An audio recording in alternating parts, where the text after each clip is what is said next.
Hello and welcome back to the Arcane Forge. My name's Josh, and today I thought we could do something a little bit different from usual. Recently, you guys have been enjoying a lot of my live streams where I've been talking more about my kind of homebrew campaigns, my homebrew worlds. So I thought today what I could do is I could talk to you guys about one of the homebrew species that is playable in my world, known as the Axolarians, a species of axolotl or salamander-like creatures, not a million miles away from the kind of dragonborn or lizard folk kind of species, at least in terms of appearance, I guess. But sort of in the style of my Monster Mondays, I thought I would take you through an illustration and talk about their lore and their history and what they like to use and play as, and what they might behave like if you encounter one, if your DM decides to put them in their game. Speaking of which, I've also included a link down below in my description box, and also on the homebrew part of my website, where you can go and check out the stat sheet for these guys if you want to play one yourself, or if DMs want to include them. So I hope you enjoy playing as an Axolarian, and I hope you enjoy today's video as well. Hopefully it'll be a bit of fun. So take a seat, grab a cup of tea, and let's get started with today's video. So as I may have just mentioned in the intro there, we're going to do something a little bit different, and I'm going to be talking about a homebrew race here, but also its inspiration. So the homebrew race are called the Axolarians, or the Axolarians, whichever pronunciation you prefer. And as you'll see from the illustration as time goes on, I've based these creatures very much on the Axolotl, a little amphibious salamander native to surrounding areas of Mexico City. Now the whole reason why I actually created these things based on a character that my wife played in the campaign that we played together, is where we were both players, and she's been a little bit obsessed with axolotls for a really long time. We almost got one once, but I feel like they would not gel well with two dogs. But they are adorable little amphibians, and so she really wanted to play something inspired by them in-game. And there are a few creatures that would kind of fit the bill. The Dragonborn aren't a million miles away, but they're warm-blooded creatures. You know, you could reskin one. You could just say, I'm playing Dragonborn, but I want to look like an Axolotl. Fair dues. That's actually what we went with in the end. Lizard folk would also be a good call, but their whole deal is being cold and emotionless, and that's not really how my wife likes to play things. And ultimately, an axolotl is not a lizard. As I say, it's an amphibian. It's a walking fish, apparently. Neotenic salamander. It has gills, those large frilly things on the sides of their heads, to absorb oxygen from the water, something very not like any other creature in D&D. And admittedly there are the grung, which are also amphibians, but then their whole deal is about having poisonous skin and being immune to poison damage and passing that on. Either way, nothing seemed to quite fit. In the campaign, we went with a Dragonborn and just kind of left it at that. But I was kind of interested, I was determined to basically make this creature, this species, a real thing because I saw a lot of potential in it.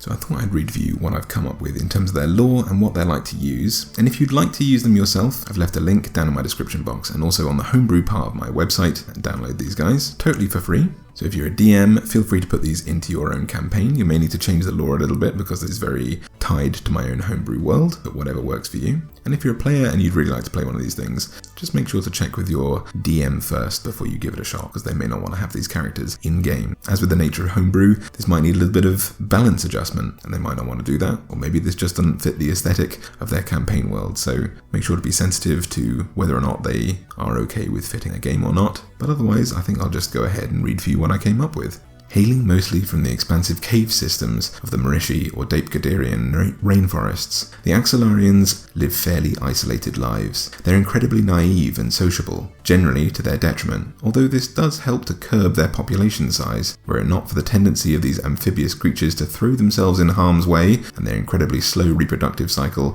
Albionoria would be overrun with the Axolarian species. This is because the Axolarians are seemingly immortal, regenerating from almost all wounds except decapitation and dehydration. They've never been observed to age, and as such, they are deemed a serious threat to the Jordalian Dominion, although these creatures have never demonstrated a war-hungry attitude. Axolarians are storytellers obsessed with collecting and sharing knowledge with their tribes, which do not yet, or choose not to, use a written language system. Outside of the Jordalian Federation, these creatures have almost never been seen, and are often confused for lizard folk or dragonborn, although their translucent flesh and whimsical attitude marks them out as immediately something other. So one of the big things that my wife's character, Meris, constantly dealt with was her dark vision. Axolotls, being things that live entirely in caves, are immensely sensitive to the light. In fact, if an axolotl is taken out of their cave system and exposed to too much light, their skin, rather than this kind of pink translucent colour, will gradually turn to shades of grey, brown and green, sometimes even jet black, so as to better adapt to their new light. And once this happens, they can never go back to being this kind of pink colour. So my wife kind of made up the idea that her character sees only in shades of grey and can't differentiate between day and night cycles because her people who live entirely in caves would never really come up with a name for it. So she just determined that daytime was called hot and night was called not hot. And so to kind of signify Meris's contribution to this species, to this creature, I thought I would add a little bit called hot and not hot, which says Axolarians have very limited eyesight, even in darkness. They're more used to the dark, particularly once submerged. Their eyes focus more clearly, allowing them to pick out distant objects with great clarity. However, they've never developed the ability to discern colours, seeing the entire world in black and white. As a result, they have no concept of day and night above ground, referring to the time of day and general brightness as either hot or not hot. It's not uncommon to hear an Axolarian refer to the events that occurred several not hots ago, for example. Naive friendliness. Axolarians have lived for so long in such safety in their cities beneath the earth that they have very little concept of danger or consequences. As a result, they tend to welcome each new visitor as if they were an old friend, regardless of their intention. They are hospitable to all and revel in hearing the legends and myths that wandering travellers bring of the exciting overworld. This was kind of the impetus for my wife's character Meris to go out and explore. She was hugely, almost inseparable from her tribe, but the urge for excitement and adventure was too much. And so she wanted to go out and explore and find stories to bring back. So I wanted them to be naive and friendly storytellers, basically. And also, as we'll go on to next, with their ability to regenerate and their seeming ageless immortality, I needed to have a reason why they would have a population which is under control, in that they are so naive and friendly that it often leads to trouble where they get actually killed or something like that, so that their numbers don't just spread across the earth.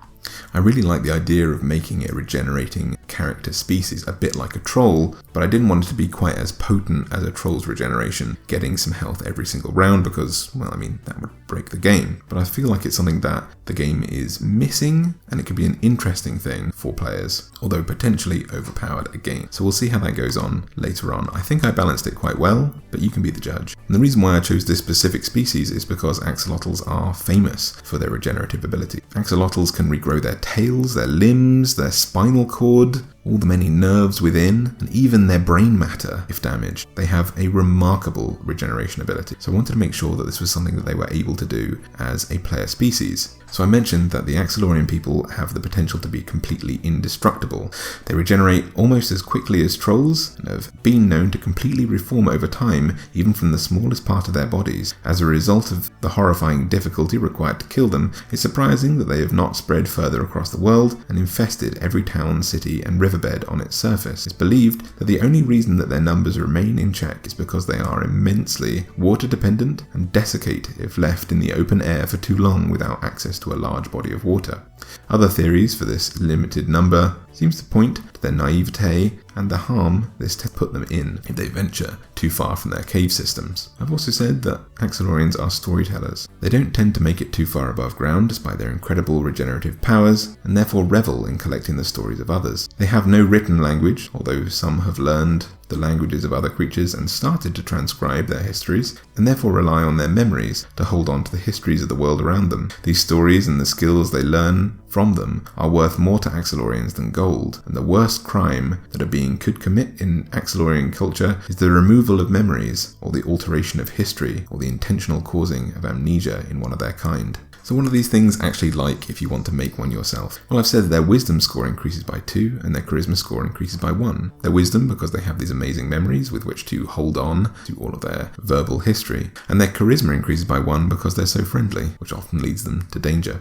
In terms of age, I've said that the Axolarians reach maturity around 20 years old and do not technically have a cap on their lifespans as they regenerate signs of aging away. I said they're usually 6 to 7 feet tall, as I believe Meris was quite a tall creature. She towered over the rest of the party, and that seemed even more weird and adorable. My wife wanted her to be this kind of sort of dopey, comfortable sorceress. It was very friendly. So I thought a giant 7-foot creature seems like a really good fit there. Now they're amphibious creatures, so I said that they can breathe air and water, and as well as a base walking speed of 30 feet, they also had a swimming speed of 30 feet as well. I gave them the same 120-foot dark vision as the drow, including a sunlight sensitivity, which, just again like dark elves, caused them to have disadvantage on attack rolls and wisdom perception checks that rely on sight when they're in direct sunlight. But even when they're in light or darkness, they see things entirely in black and white. Owing to their verbal storytelling, I said that they have an ability called Lore Hoarder, which means that Axolarians, rather the Axolarian tradition of word-of-mouth storytelling, grants you proficiency in history skill, as well as one other skill choice. You've heard stories about it, I've memorized what was in those stories and how to perform those actions. In terms of languages, because they don't have a written language themselves, I said that they can speak, read and write both common and aquan, of water elementals perhaps. And just like the grung, I made them water dependent, because they are amphibious walking fish after all, so them being on land would be immensely detrimental to them drying out. So I said, if you fail to immerse yourself in water for at least 1 hour during a day, you suffer 1 level of exhaustion at the end of that day. You can only recover from this exhaustion through magic or by immersing yourself in water for at least 1 hour. Now, the main part of these creatures, their regeneration. And this is the thing that might need some tweaking here and there, but I'm pretty happy with what I've come up with so far, but you be the judge. I've said that whenever you take a short or long rest, you regain hit points equal to the maximum roll on one of your hit dice. This does not spend any of your hit dice, so you get 1 free hit dice worth of health basically.